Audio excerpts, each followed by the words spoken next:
अस्सलाम वालेकुम स्टूडेंट्स। जी तो आज का बेटा हमारा टॉपिक है एक्वाकल्चर के बारे में। हम सीखेंगे कि एक्वाकल्चर क्या होता है।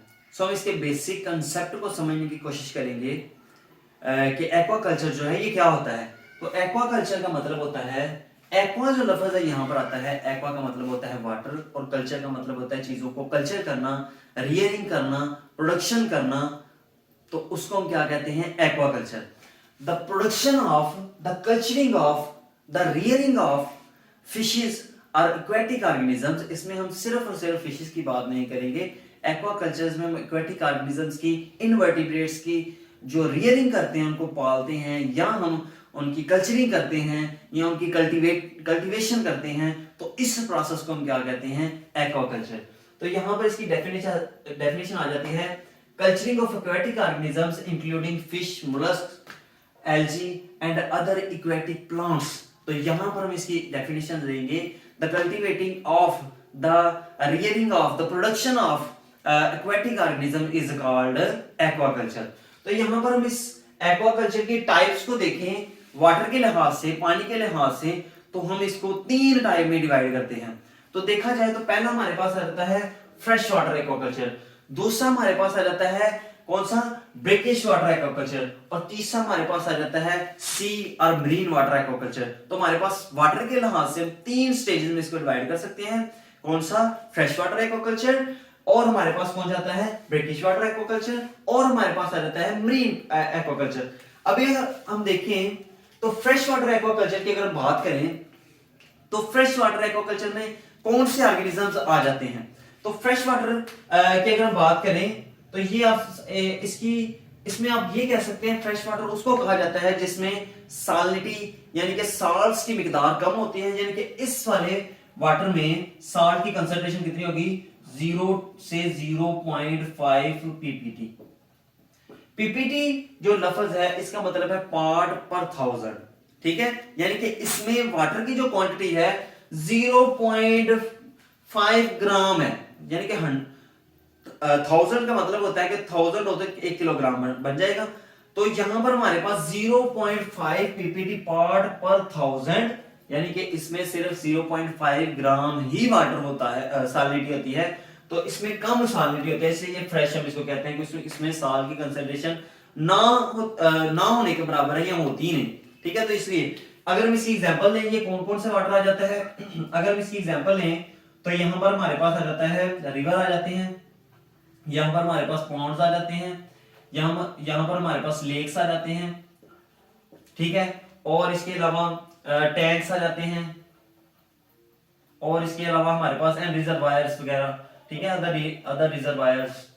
तो इस तरह आप इसकी एग्जांपल्स ले सकते हो एक्वाकल्चर की। तो एक्वाकल्चर सॉरी फ्रेश वाटर की आप एग्जांपल ले सकते हो कि कौन से टाइप्स में हमारे पास फ्रेश वाटर मौजूद होता है। तो पॉन्ड्स में, लेक्स में, टैंक्स में, और इसमें फिशेस को पालना, ठीक है। इस वाले फ्रेश वाटर में फिशेस की प्रोडक्शन करना, रियरिंग करना, ठीक है। तो इसके बाद हमारे पास ब्रेकिश वाटर आ जाता है। इसकी अगर हम पीपीटी को देखें यानी कि सैलिनिटी को चेक करें तो इसमें कितनी होती है? इसमें कंसंट्रेशन होती है 0.5 से लेके 30 पीपीटी। यानी कि इसमें जो सैलिनिटी है पार्ट पर थाउजेंड, यानी कि इसमें जो साल्ट की कंसंट्रेशन है वो 30 ग्राम तक हो सकती है। यानी कि ये साल्ट वाटर हो सकता है, ठीक है। कम भी हो सकता है, ज्यादा भी हो सकता है, 0.5 से लेके इतनी ज्यादा इसमें सैलिनिटी हो सकती है ब्रेकिश वाटर में। अगर हम इसकी एग्जांपल्स को लें, कोड करें तो कौन सी आएगी? एस्चुरीज वाटर, ठीक है। या हमारे पास ये आ सकता है बैक वाटर, ठीक है। तो ये इस तरह से mouth, river water, river mouth. अच्छा, ये हमारे पास estuaries, back water, river mouth water, ये क्या चीजें हैं? ये हमारे पास ये कौन सा वाटर है? ये बेटा ब्रैकिश वाटर है। ब्रैकिश वाटर बेटा वो है, ब्रैकिश वाटर। एस्चुरीन क्या है? जब आप ये समझे कि फ्रेश वाटर और हमारे पास जो समुद्री पानी है, नमकीन पानी है, सी वाटर है, मरीन वाटर है, साल्ट वाटर है, और फ्रेश वाटर जिस पॉइंट पर इकट्ठे हो रहे हैं उस पॉइंट को हम क्या कहते हैं? एस्चुरीज कहते हैं, जिस पॉइंट पर फ्रेश वाटर एंड हमारे पास जो मरीन वाटर है, सी वाटर है, वो दोनों एक पॉइंट पर जहां पर आके मिल रहे हैं वहां पर कुछ कंसंट्रेशन सॉल्ट्स की फ्रेश वाटर में मिक्स हो जाती है, लेकिन कंप्लीटली मिक्स नहीं होती। ठीक है, तो इसको ये समझ ले यू शेप्ड एक शक्ल बन जाती है उस पॉइंट को जहां पर ये वाटर मिक्स होता है, कुछ हद तक सैलिनिटी जो फ्रेश वाटर में मिक्स होती है उसको हम क्या कहते हैं बेटा, ब्रेकिश वाटर कहते हैं। इसके बाद हमारे पास सी वाटर आता है, तो सी वाटर की अगर हम सैलिनिटी को चेक करें तो इसकी सैलिनिटी होती है 30 से लेके 35 पीपीटी, यानी कि सबसे ज्यादा जो सैलिनिटी होती है वो किसमें होती है, सी या मरीन वाटर में होती है। समुद्री पानी में सबसे ज्यादा नमकीन पानी होता है। और अगर हम इसकी एग्जांपल्स को लेके कोड करें तो कौन कौन सी आती हैं इसकी, आप एंटार्कटिक एंड आर्कटिक ओशन वगैरह, या और इसके अलावा कोरल रीफ्स आप लगा सकते हैं। कोरल रीफ्स, इनकी भी कंसंट्रेशन इसमें साल्ट्स की बहुत ज्यादा होती है कोरल रीफ्स में, या आर्कटिक एंड एंटार्कटिक ओशंस में। तो इसमें आप इसकी एग्जांपल ले सकते हो कि यहाँ पर जो साल्ट की कंसंट्रेशन होती है वो 30 से 35 पार्ट पर थाउजेंड तक हो सकती है। तो ये हमारे पास वाटर के लिहाज से हमने इसको डिवाइड कर लिया। इसके बाद हम देखेंगे प्रोडक्शन ऑफ फेजेस, यानी कि हम फिशेस को जो प्रोडक्शन करवाते हैं फिशेस की, वो किन किन फेजेस से होकर गुजरती है। सो पहले हमारे पास क्या होते हैं, ब्रूडर्स होते हैं, फिर हमारे पास एग्स वो ले करते हैं, फिर हमारे पास स्पॉन बनते हैं, फिर फ्राई फिंगरलिंग्स, फिर हमारे पास मार्केटेबल साइज होता है। जो ब्रूडर्स होते हैं वो क्या होते हैं, ब्रूडर्स बेटा आपने कहना है, ब्रूडर्स वो होते हैं adult male and female fish. जो अडल्ट मेल और फीमेल फिश होती है उसको हम ब्रूडर्स कहते हैं। ब्रूडर्स समझ आ गई, जो अडल्ट मेल और फीमेल होते हैं वो क्या हैं, ब्रूडर्स कहलाते हैं। ब्रूडर्स एग ले करते हैं, उसके बाद स्पॉन बनते हैं। स्पॉन को हम क्या करते हैं, इसको हम नर्सरी, स्पॉन को हम क्या करेंगे, नर्सरी पॉन्ड्स में रखेंगे, इसको हम नर्सरी पॉन्ड में रखेंगे, नर्सरी पॉन्ड्स में।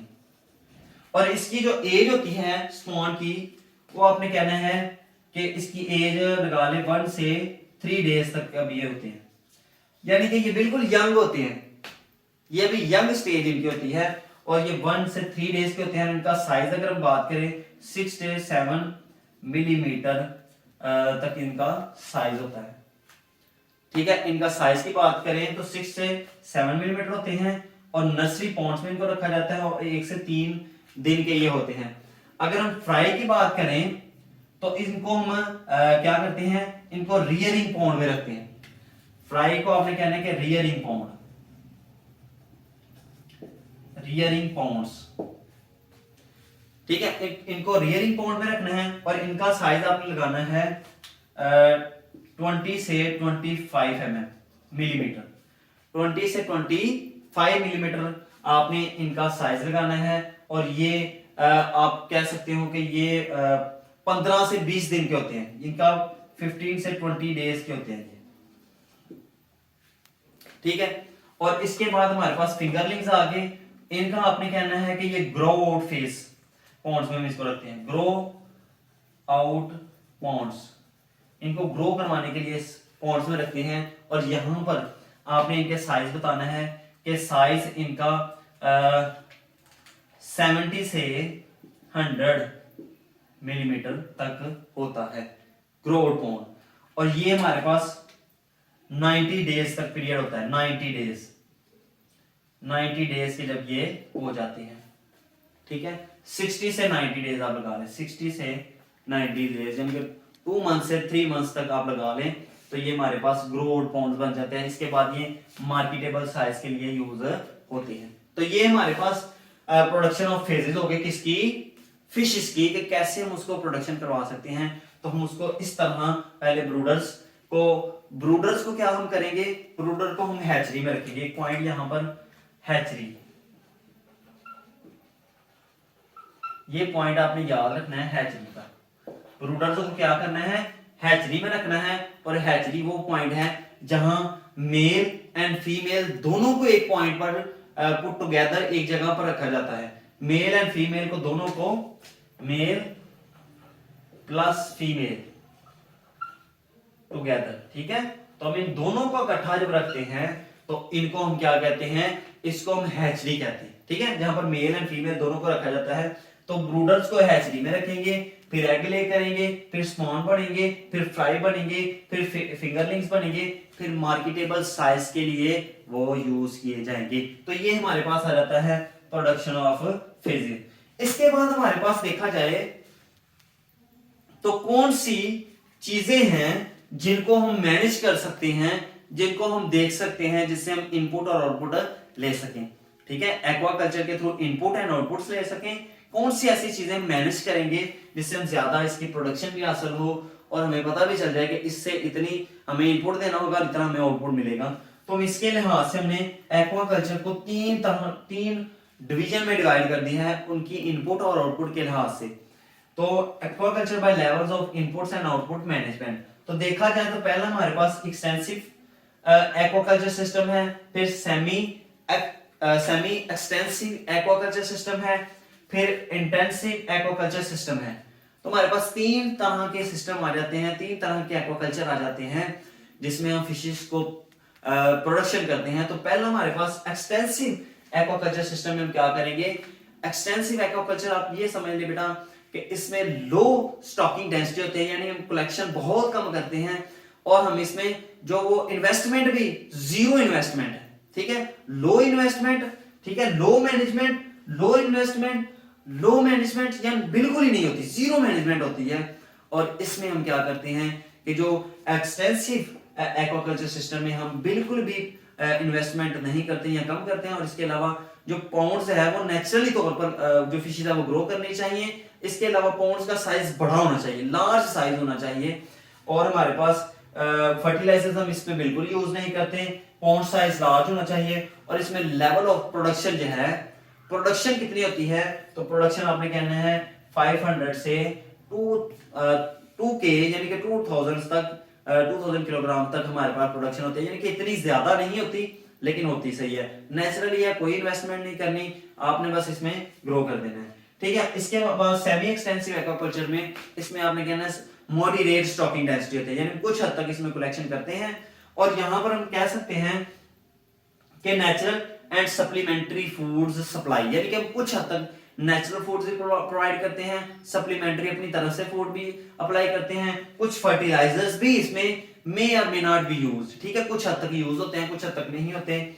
और इसकी प्रोडक्शन साइज की अगर हम बात करें बेटा तो यहाँ पर हमारे पास 2.5 किलोग्राम थाउजेंड से लेके 10K तक यानी कि 10,000 तक हमारे पास इसकी प्रोडक्शन हो सकती है। 2.5 थाउजेंड किलोग्राम से लेके 10,000 किलोग्राम तक हमारे पास क्या हो सकती है, इसकी प्रोडक्शन हो सकती है।